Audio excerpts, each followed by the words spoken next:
Okay, so I wish you a very, very happy International Women's Day today. Though I believe every day is a Women's Day because women are on toes each and every single day. Are you not all? Yes, Are you ma'am. not? Yes, ma'am. Yes, Yes, yeah. ma'am. Yes, we are, definitely. Okay. See, I am going to address two main issues. The first one being how can we protect our women at the workplace, right? What are the safety procedures which we should be following as a woman? Because we definitely don't want to get into trouble when we are at our workplaces. Am I right? And second, I am going to address an issue regarding upbringing our daughters or our sisters, in short, the women in our family, right? So when we talk about women at workplace, don't we really know what a bad or a good touch is? We all know, right? We have been trained from our childhood what a bad or good touch is. But do we know what a bad and a good distance is? Let me show you a picture for that, which will explain it better. So this is the picture we have. We know what a good or a bad distance is. We know one arm distance is the distance we should be maintaining each and every single time, right? But when we are working in offices, do we really realize that what is one arm distance? Do we really realize that? If if you were to seek help from your boss, right? Suppose you're working on something, your boss comes to your desk, he is just standing beside your boss or a colleague, right? And he's guiding you with your laptop. Are you not too close to him? Are you not within the one arm distance when he's coming to your desk? You definitely are, but you are not realizing because you think he's helping you out. Am I right? So let me share an incident with you here. When I was around 23 years old, I was working in a company. It was probably my first company. I'm not going to disclose the name of the companies I worked with. Right now, I'm working with tourism school. I think that is enough to know. So I remember a guy named Amit. He came to my desk. I was standing on my desk, my cubicle, and he came, sat on my chair, and he said, "Or Sarosh, kaisi hai tu?" I was surprised. It was like, how can anyone talk like this with me? Was a word I've never accepted from anyone, right? So it's fine. I cannot object to it. Everyone has their own level of upbringing. I don't mind if anyone uses, but I personally don't accept it. Vishwapreet, if I can request you to sit properly, sit on a table in a chair. Okay.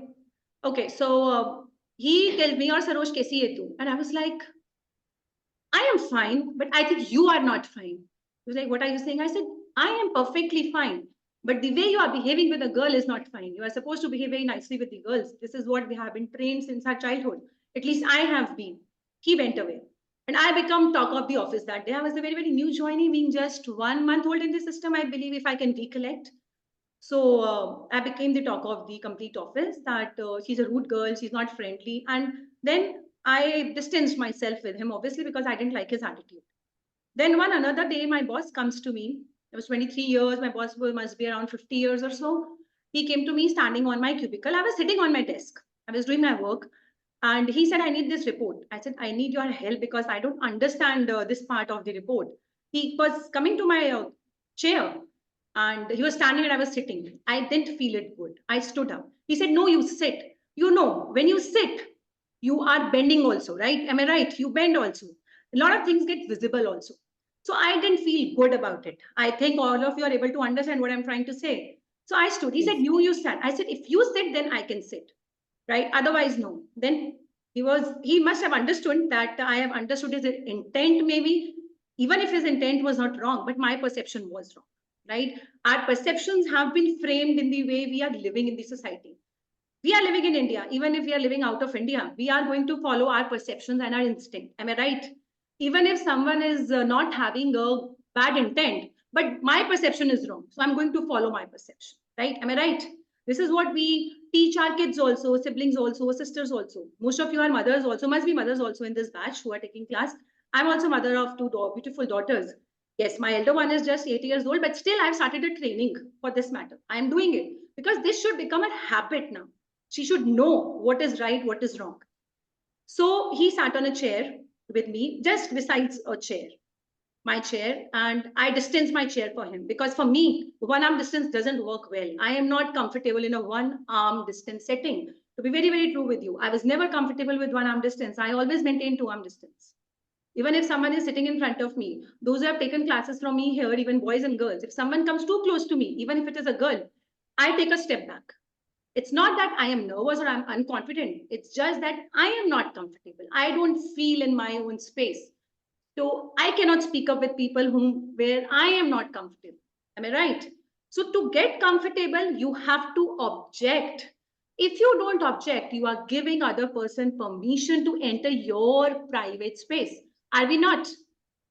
Because I told that guy, Amit, the very first instance when he did not misbehave, he just said what he wanted to say, but I objected to it. So he never had guts to speak like that with me.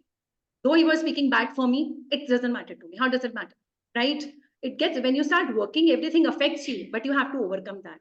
And my boss also, he knows that either if he has to sit, he has to maintain a gap of a chair in between both of us. He understood very well. Right? So first thing is you have to be confident in saying no. See, trust me, a woman herself can fight for her rights. No other woman will fight for a woman's right. Can you fight for my right? No. So you have to fight for your own right yourself and object at the very first go. If you don't object at the very first go, as I mentioned just now, you are telling other person, yes, you are welcome in my private space. In my private space, nobody is welcome. I don't even let my daughter get welcome to my private space. Even if she comes too close to me, I tell her, beta, you maintain distance. This is not the right way to go to any person or talk to any person. You all agree with me? We have framed perception since our childhood because we live in an environment where our perceptions are framed. We have been watching people, right? So we should believe our perceptions. We should not ignore our perceptions, right? Clear? Coming to rule number 2, never let anyone pay for you. If anyone is paying for your tea or coffee, would you allow them to pay for you? Even if you are in an office setting, let me again give you my personal examples. I'm sharing my experience with you actually. So, in offices, when you work in big, large corporate offices, it's very, very common to go out in a group of 8 to 10 people for a tea, coffee, Maggi, parantha, something like this, right? You go out, one person is paying, someday other person is paying, third day other person is paying. It's fine, right? When everyone is paying, it's okay. But if other person is not letting you pay, right? Then you are being submissive. You are telling other person, yes, you are pay for me, take return favors from me some other day. Are you not allowing him indirectly? So never let anyone pay for your tea, coffee, parantha or Maggi. Is your worth just a tea or a coffee? Ideally, no. My worth is not. I'm sure your worth is also not a cup of a tea or a coffee. So never, ever let anyone pay for your tea or a coffee. If you think you cannot pay because the setting is like that, better don't drink tea or coffee. If you want to drink tea or a coffee, drink later alone, going alone. But never let anyone pay for you even a single time, because you are giving permission to them to take return favors from you. You are indirectly telling them, take favors from me, I'm open for favors. Are you not? So rule number 2, never let anyone pay for anything in life, right? Even if you are in a relationship, even if you are in offices, never let anyone do it. Okay, you all agree with me? Yes, ma'am. Okay. So coming to rule number 3, have your parents ever used abusive language for you? Or have you heard in a family setting abusive language directly to you? I'm sure most of you have not. Even if you have been too, would you like to use abusive language for your sisters, for your daughters? No. Then how can you let anyone use abusive language for you? In offices, it is very, very common that abusive language is used very widely. I cannot accept it. For me, it is a completely no. If my boss is talking with someone and they accept it, it's their problem. I cannot accept it. I am a big no for this. I would never let my daughters learn this. I would never let my siblings learn this. Even if they're learning from somewhere, I would tell them the pros and cons of this, right? Let me again share an example with you. Same company where I was working with, the first incident I gave you, I was reporting to a manager. I'm sharing 2 incidents with you. So I was reporting to a manager. He probably would have been 60 years old.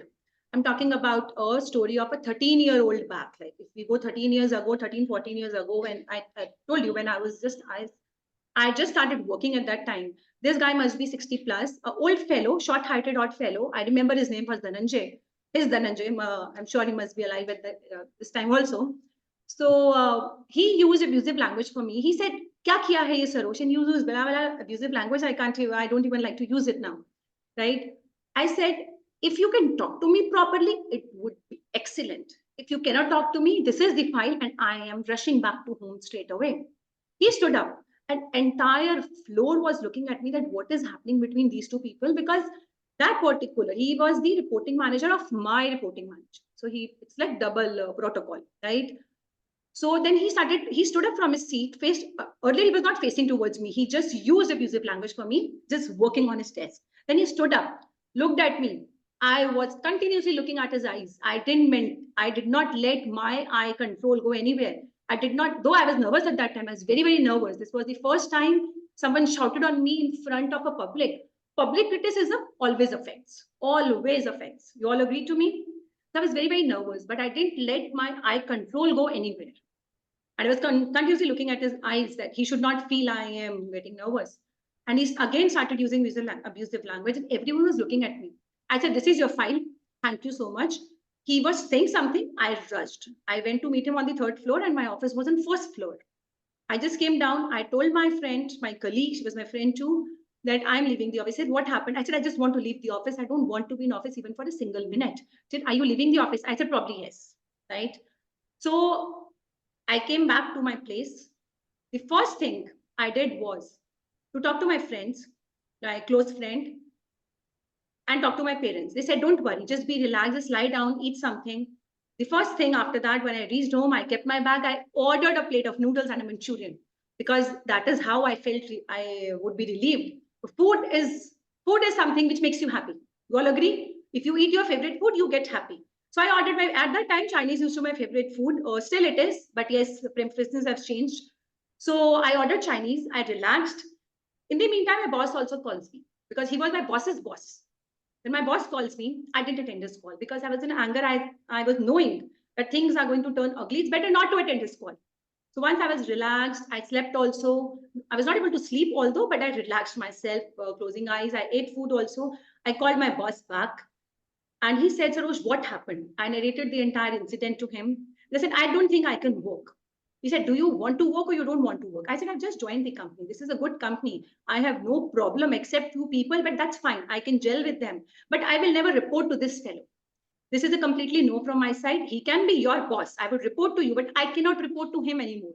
He said, "Are you coming to office tomorrow?" I said, "I can, but I don't want to face that fellow, right? Because I don't want things turn ugly. I don't want to turn things more ugly for me and him." He said, "Okay, you would not be required to report. I'll change your reporting to the other fellow." I was happy. I happily went to office. And the moment you definitely cross paths with each other. Am I right? I was definitely crossing paths with him in the lift, on the stairs. But then there used to be a negative vibe always, right?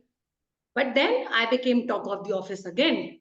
Why? Because boys got against me that this is a girl who we never spoke in front of that manager, a 60-year-old fellow in the system for more than 20 years. But this lady who has worked only for probably 1-2 months spoke in front of him. But girls started liking me. Right? Not a normal setting. Girls liking a girl is not a normal setting, right? But they liked me for being a bold. I said, fine. And I was knowing my appraisal will definitely get affected by it. I was knowing it very well. A person who is working, who is performing very good, I was being appreciated at that time for 2 months, was doing good. I caught the things. I was working nicely. And I was appreciated almost all the times by everyone to whom I used to report to or I was linked with anyhow. But I was knowing my appraisal is going to get affected definitely, but that doesn't affect me. Nothing is at the cost of my self-respect or my career, right? So do object whenever someone uses abusive language, even if you are used to of hearing abusive language at home, right? We never want to teach to our siblings or our kids, and we never want to hear such words for ourselves. Am I right? If we have been not brought in a right manner, does it give a liberty to other person to shout on us? No. Never ever do that. If you object for the first time, it is object. It is a thing which other person will not be able to do from the entire team of office. You all agree with me? And after that, I never faced any situation. I worked in that particular office for more than 2.5 years, right? And I'm talking about an incident which happened to me within 2-3 months only. I never faced anyone, right? So always object. Yeah. So this is rule number 3. Coming to rule number 4, always follow your instinct. I definitely had bad colleagues in the office. Generally, the bad colleagues were of the ages 50 years and above. So always follow your instinct.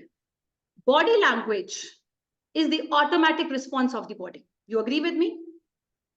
Someone is using a wrong body language. It is the automatic response of their thinking process.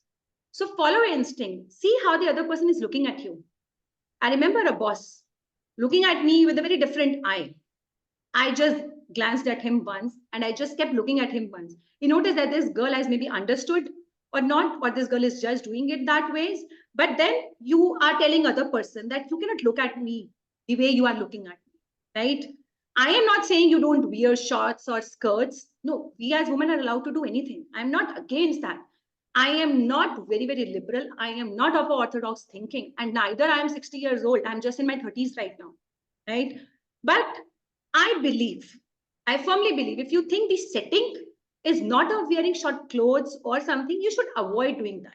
You like it, wear it at places where it is respected, right? Where other person is not keeping a bad eye on you, or where even if other person is keeping a bad eye on you, you know how to protect yourself, right? I'm not talking that India is bad. Entire world is like this. It is not about India. We live in India, so we're talking about India. You go out of India, you would see everywhere things like similar to India only, almost similar to India. So follow your instinct and watch out the body language of the person and understand what the intent of the other person is.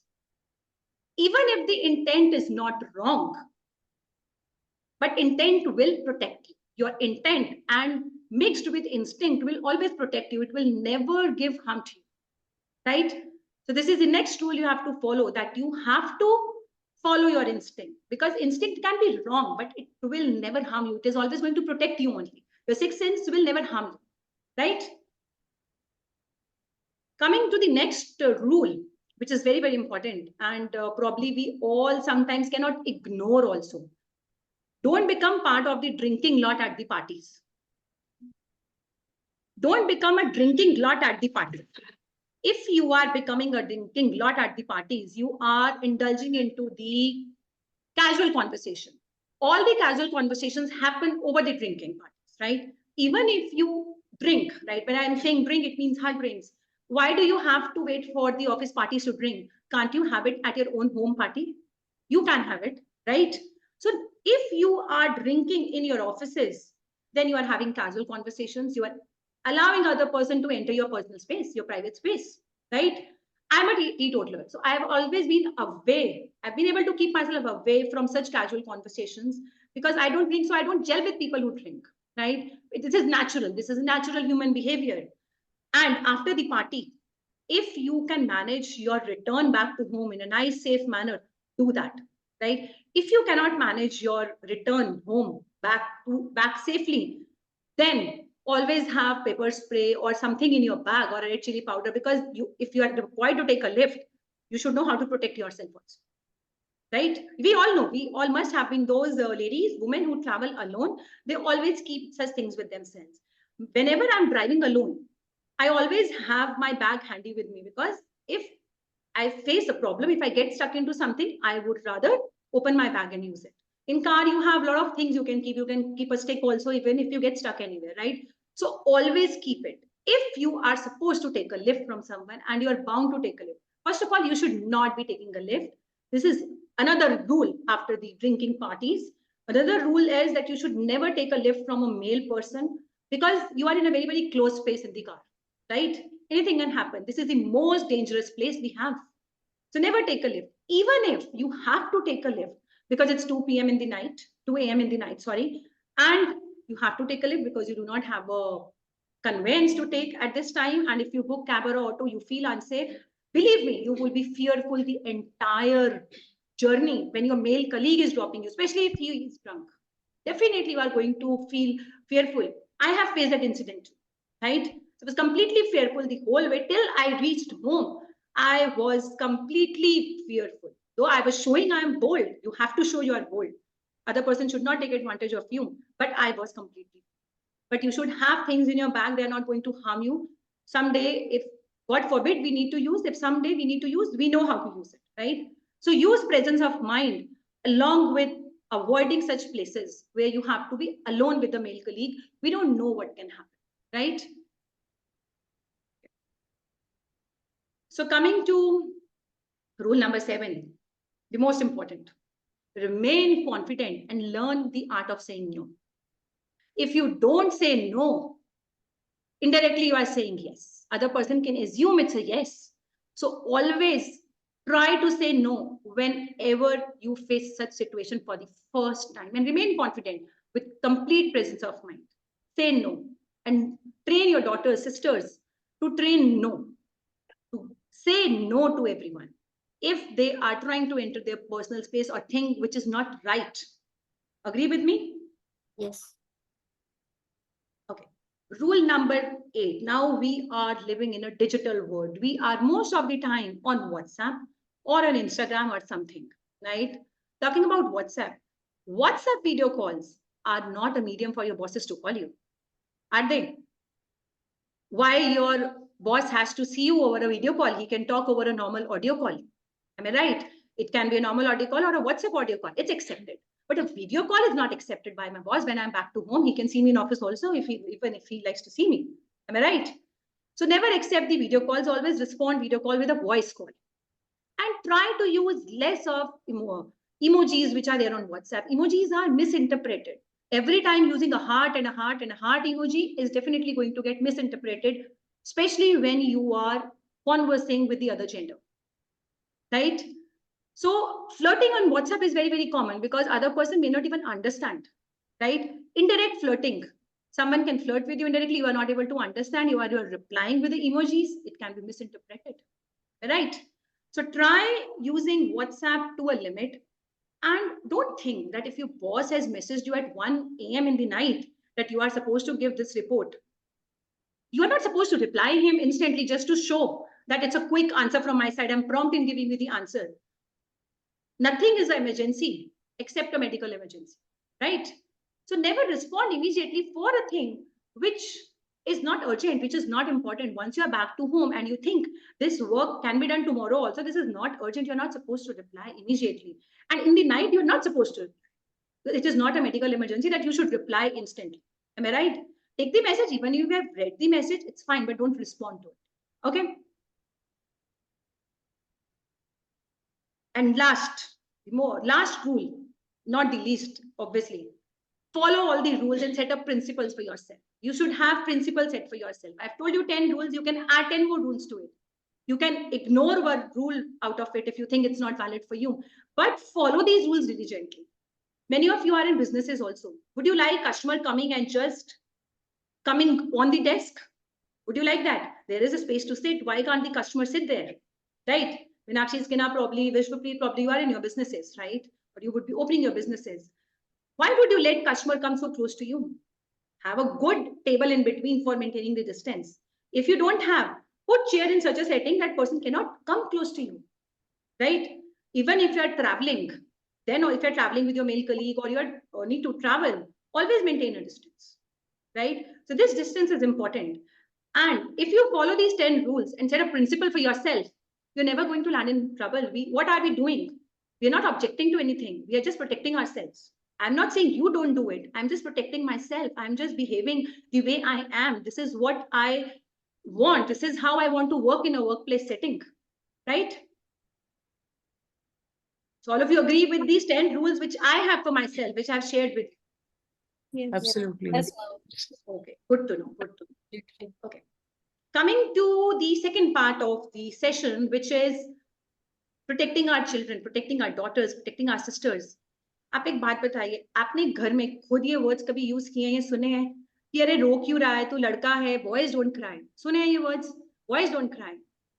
Are you telling boys that girls cry, or are you degrading girls? What are you doing? Are you teaching boys not to cry by giving example of your girls, of the daughters or sisters of the family, or you are allowing girls, oh, you can cry? What are you doing? Tell me. Indirectly, we don't realize, but we do this, Mm. don't we? You must have heard, Yes, sir. probably. I'm not saying you must have. Now, the young generation, the parents of this generation know what is right and what is wrong. They try to avoid such things, right? But because we have been brought up that ways from our ancestors, from grandparents, and so on, we sometimes tend to use such words. But now parents are very, very conscious, right? So we should not teach our boys that don't cry like girls. We should rather tell them don't cry, and tell girls also not to cry. Have you ever said, be bold like boys? We hardly use it. We just say be bold. Girls are supposed to be bold. We never use example of boys. Why are we using the example of girls to train boys, degrading our own family, degrading girls of our own family?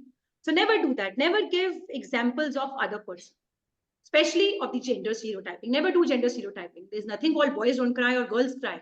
There's nothing like that. According to me, everyone has their way of expressing emotions. Anyone can do anything, right? If boys cry, it is not assumed that they are weak. And if girls cry, it is not assumed that they are weak. Girls can be strong too. This is just a method of releasing your emotions, right? Okay. Have you heard your mother, or have you used yourself, because we have mothers in the group, so I'm asking, have you ever used this word, or have you ever heard from your grandparents कि पापा से पूछ लो, पापा decide करेंगे, I am no one to decide? Have we done this, or have we heard this? We have. What are we telling our daughters? That no, I am not the decision maker. Your papa is, or your grandfather is the decision maker. I am not. I have no right to take decisions. Are we not telling like this? Rather, can't we say, we'll talk with father or your grandfather and we'll come at a mutual conclusion what is to be done? Why do we have to say, talk to your father? He will decide for you. Even if the setting of your home is like this, that you are not supposed to decide, you have no right to say. What is the point telling in front of your daughters? If they accept this, if your sister or daughter accept this, they are probably going to behave the same way when they get married. Would they not? Because they have learned this. And why are we using it? Because we have also learned this. Let me tell you, my husband is very, very supportive. We have very defined roles with each other, right? There are few roles where I take decisions. There are few roles where he takes decisions, because he believes I am good in those roles. So I have the power to take decisions. And same way, I believe he is good in few roles. So he should take the decisions. But we do talk with each other. Like we do talk with it mutually. We never say that, okay, your father will decide you do this. We never say, or your mother will decide you do it. Definitely, my husband uses this word in front of my daughter. I have two daughters. So he uses this word, okay, you talk to your mother, whatever your mother will decide, we'll do that. This is called woman empowerment. Woman empowerment happens at home, not outside. I am doing a session here, right? But if I don't give power to the sisters and the daughters of my family, am I doing woman empowerment? This talk is useless if I'm not following this at home. Am I right? So you all have to do this. You have to train your daughters not to accept the wrong things. Today's new parents are aware of this. They are training their children, their daughters, their siblings very, very nicely. If you don't show your daughters or sisters the power they have within, they will never be able to use that power. You have to train them at the right age. You have to train them to be level-headed, not to be submissive to anyone. They are supposed to be level-headed. They should know, they should learn the art of saying no right when they're 5 years old, right? And if your sister is, for example, 25 years old and she is not able to understand the concepts, why don't you train her to be level-headed? I was also not level-headed till I was 25, 26 years of age. I gained experience and then I decided, no, I have to be level-headed. I have to say no for a lot of things. Like I told you, when I was 23 years old, I used such things, right? Because they were against my nature. They were going completely away. I used to think that no, working in office, if I'm working in office, it does not, I should not let other person use me.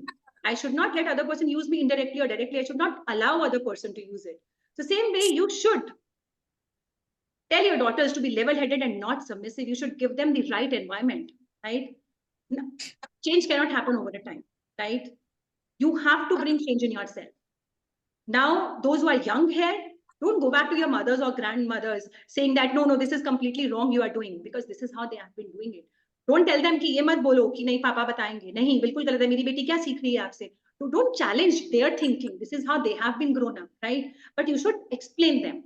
Whenever such words are being used, you should counterpart and say the correct words to your daughter. You should explain your daughter rather than correcting people who have this thinking already, because it's not even their mistake, right? If we are also using such words. If we can use, why can't our grandparents and grandmothers use the thinking which they have been trained from childhood, right? So rather bring a change in your daughters and your sisters and not go back to the old generation, because it's difficult and they don't need to change now. And a last piece of advice for you all: you know cooking or you learn cooking or not, but you must learn driving. You agree to me? If Exactly. you know driving, you are independent woman. You can go anywhere. In cities like metro cities like Delhi, Mumbai, you have the privileges of booking a cab and cab comes in 2 minutes. Talk about small cities like Patiala, like Ambala. Can you call a cab there instantly? No. Probably you will have to take someone's favor. But if you know driving in small cities like these, you would not be at the mercy of others, right? So you learn cooking or not, cooking, you will be able to learn very easily, right? But you should learn driving. You should know how to drive a four-wheeler. You can protect yourself if you know how to drive. Even if someone is abusing you at the road, if someone is teasing you at the road, if you know how to drive, you can just take a car, somebody's car and go away. But you have to protect yourself. You have to escape from the situation after all, right? All of you agree with me? So I'm sure those who don't drive, they would start driving now. They have to take a step. Let me tell you, don't get fearful of hitting, of the accidents, right? When I conceived with my first child, I was not able to drive for almost 1.5 years because of the problems the ladies face when they conceive. So I was having the vertigo problem during my first pregnancy, and the doctor didn't tell me not to drive, but I was not confident to drive, right? So I didn't drive. So after 1.5 years, when I drove the car, I had hit it badly. I had to face expense of around 80,000 rupees. I hit it in the CP area, Connaught Place area itself, the high-end area, and I hit the car of an army person. But that didn't lead me back. After 2 days, I took the car back. There was another car at home. I took it. My husband didn't stop me for that. Everyone in my family was scared. No, you should not drive. You hit the car. You should drive a small car. I had hit Innova. I was driving Innova at that time, and I hit a Jeep, army person probably, or navy person. So there was another car at my home, Honda City. It was completely in a bad condition, but I drove that car, right? So first time I hit, because I drove after 1.5 years, my confidence had gone, completely gone. There was a gap. But then I took it very, very positively. I got fearful. But let me tell you, after hitting, I went to the gym also, right? I didn't go back. I didn't take the step back to go to my home. I didn't take a U-turn. I had just hit at the Barakhamba Road only. I was not working with tourism school at that time. And tourism school was not even here also at that time, probably, I believe. So instead of taking a U-turn, I went to CP. I head to CP, the main area, for gym. I did my gym and I came back. That was the first day of the gym. That was the trial session with the gym. And I went to the gym and I came back. And my husband was like, you still went to the gym? I said, if my car is moving smoothly, what is the problem?